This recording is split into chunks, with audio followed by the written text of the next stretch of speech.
Salut Arthur, comment ça va? Bah écoute, pas trop mal, Émilie.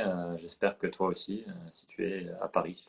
Ouais, bah écoute, ça va très très bien. J'imagine que tu es extrêmement heureux d'avoir obtenu la wildcard à Roland. Ouais, évidemment, c'était une superbe nouvelle. Je l'attendais évidemment avec bonne chance, mais j'étais pas sûr. Et évidemment, quand l'officialisation est faite, ça permet de un peu plus respirer, et de pouvoir organiser tout ça pour être prêt le jour J. J'aimerais que tu nous parles de ta période universitaire aux États-Unis, parce que ton parcours est un petit peu différent de certains. Quand tu es parti aux US pour faire tes études, tu avais déjà en tête de te rapprocher du top 100 ou tu t'es dit step by step, on verra ce qu'il adviendra là-bas? Un petit peu plus ta deuxième option, c'est-à-dire step by step, me découvrir, prendre en maturité et voir en fait ce dont j'ai envie. Évidemment, à 18 ans, j'étais le jeune joueur français un peu rêveur qui jouait bien au tennis, mais pas assez bien pour être sur le circuit. Et je pense que la meilleure option pour moi était d'aller aux États-Unis, d'obtenir un diplôme qui a quand même une reconnaissance mondiale et en même temps de continuer à jouer au tennis, on va dire presque comme un professionnel, parce que c'est des conditions d'entraînement et de match quasiment professionnels.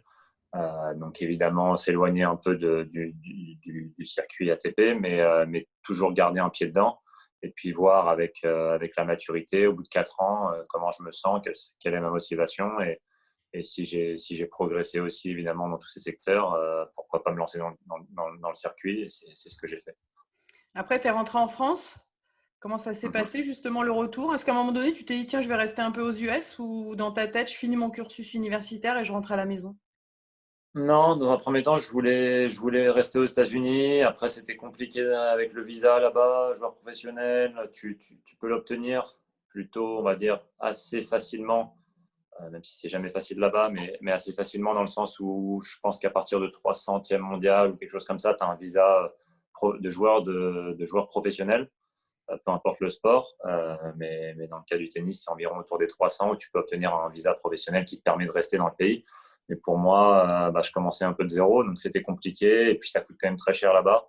Et puis j'ai eu la chance d'avoir la fédération qui m'a proposé sa structure d'entraînement. Et évidemment, c'était une superbe opportunité. Et donc j'ai sauté sur l'occasion pour rentrer à Paris et auprès de ma famille. Aujourd'hui, tu es 160e mondial.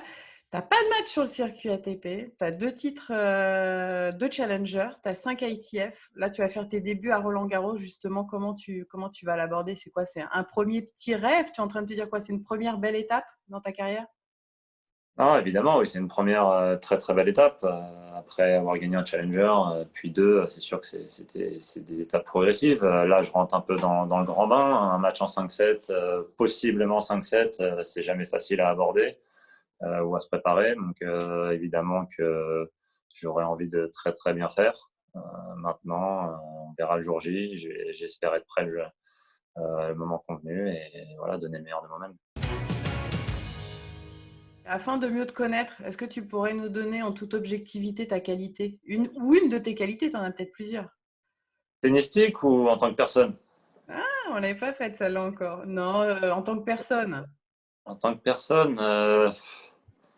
bon, j'ai envie de dire que je m'attache quand même aux gens. Je suis assez attachant. Je suis assez sentimental, on va dire. Allez. Et au niveau tennistique, alors, puisque tu avais envie d'aborder l'aspect Bah tennis, justement, je sais pas trop en fait. J'étais pas trop sûr de ta question.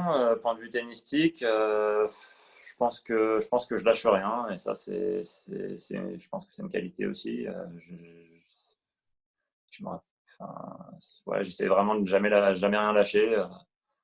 J'ai appris ça pas mal des États-Unis, voilà, de jamais lâcher un point et je pense que ça fait ma force. Après, je suis aussi assez soucieux des détails. J'aime bien contrôler les choses et voilà, être en contrôle de ce qui va m'arriver, ce qui quelquefois me joue des tours, évidemment. Mais et ton c'est plus comme ça. gros défaut?